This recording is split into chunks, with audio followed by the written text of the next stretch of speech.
Today, we're talking about why you keep snapping at your kids, even when you wake up swearing, "Today, I'm going to be calm."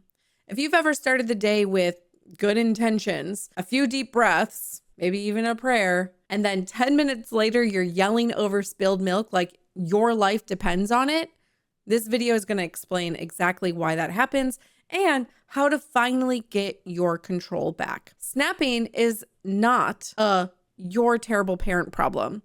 It's not about willpower. It's a nervous system problem. In this video, I'm going to walk you through the vicious cycle of snapping and guilt, the real reason your reactions are so intense, and 4 practical tools to help you pause, rewire, and actually respond differently.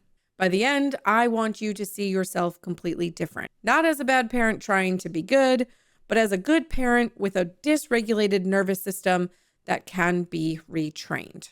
By the way, I'm Jenna. I help moms heal their nervous system, reparent their inner child, and reduce their reactivity so they can be the present parent that they've always needed. All right, let's dive in. You wake up, you tell yourself, "Today I'm going to be more patient. Today will be different." And you mean it. You actually feel hopeful. Then life starts. A crash in the kitchen, milk spreading across the floor, you just cleaned. Before you can even think, it's like something hijacks your body. Your voice comes out sharp, loud. You see your kid's face in terror. Instantly, the guilt hits. It's heavy. It's familiar. You regroup. You tell yourself, "I'm going to do better. I have to do better." You hold it together for a while, and then the whining starts. The kids fight. Someone refuses to put on shoes. You feel that pressure build. And suddenly, there you are again, snapping, overreacting, watching yourself from the outside and thinking, "Why am I doing this?" Every time it happens, that voice in your head gets louder. You're ruining them. You're hurting them. You're scaring them. You're becoming the parent you swore you'd never be. But let me be honest with you, that voice is wrong. But it's not completely wrong about the impact.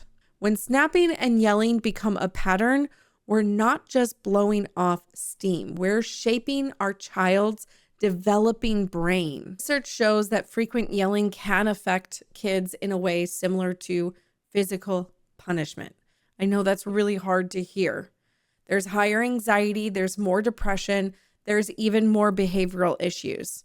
So when your voice feels like a threat, your child's nervous system is going to go into fight, flight, fawn, and freeze. Their stress hormones flood their body. The learning part of their brain literally shuts off. In that moment, they do not hear, "Don't climb on the chair." They hear, "My safe person suddenly feels dangerous." Some kids respond by acting out more. They mirror the aggression, which makes us even more upset. I've been there. Others, they shut down. They get quiet, small, good, so they don't upset you. They don't think "Mom had a hard day." They think, "There must be something wrong with me. I need to be on my best behavior so I can connect back with them, back with mom." And that is the trap. They're hurting. You're hurting. You feel disconnected and ashamed, which adds more stress to your system, which makes it easier for you to snap again. But this is not where the story has to end. So to change it, we need to look at what's really going on underneath. This is the part almost no one explains. Snapping isn't primarily an anger problem. It's a nervous system problem. You're not just reacting to the spilled milk. You're reacting to your entire history. Think of your nervous system like a high alert security system that was installed when you were a kid. It was even installed while you were in your mother's womb. That's a whole nother video. If you grew up in a home where you had to be quiet to keep the peace, your big feelings were dismissed, right? You're too much, you're overreacting. You walked on eggshells, or you watched your parents explode. Your body learned certain situations mean danger, certain tones, faces, messes, or chaos means I'm not safe. It might not have looked like capital T trauma. It could have been constant criticism, feeling like a burden, being ignored when you needed comfort. Your body remembers what your brain has tried to move on from. So now your child does something small, doesn't listen, talks back, leaves the room a disaster, and your nervous system doesn't see a 4-year-old with big feelings. It sees a threat. In milliseconds, your amygdala, your brain's smoke alarm, hijacks everything. Adrenaline and cortisol start pumping through your body. Your heart rate goes up, your muscles tense, right? We're in fight or flight. And your prefrontal cortex, the part that is literally your logic thinking center, goes offline. That's why you feel like you're watching yourself from outside your body. You're not choosing to yell. Your body is running an old survival program.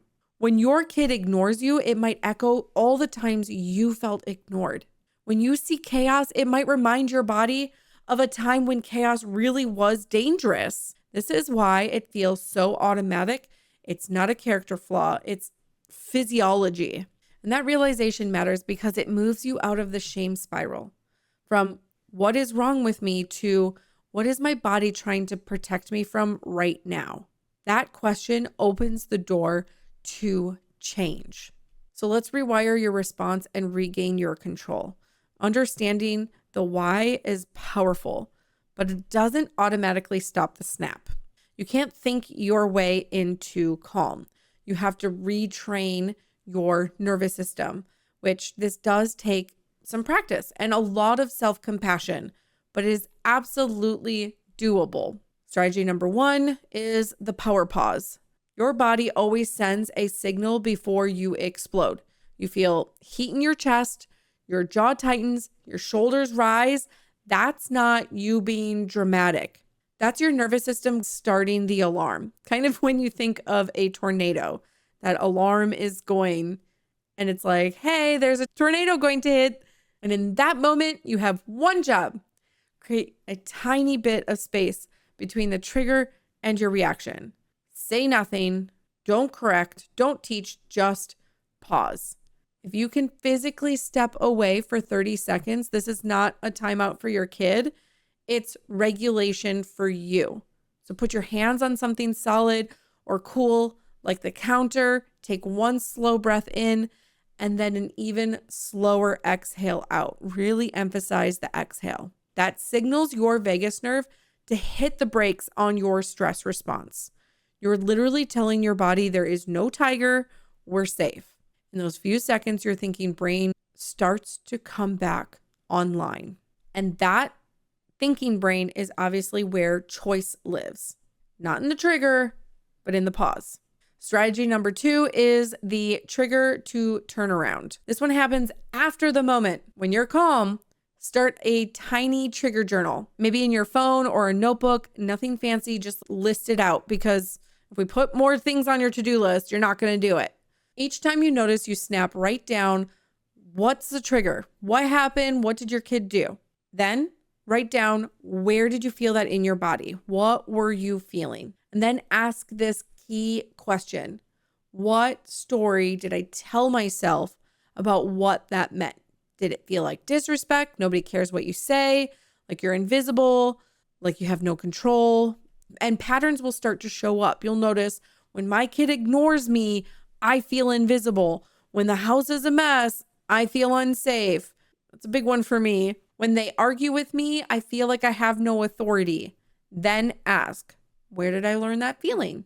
Where else in my life have I felt that? And a reminder, again, this is to be done after you calm yourself down. And suddenly it's not just about your kids. It's about a younger part of you that never got what she needed.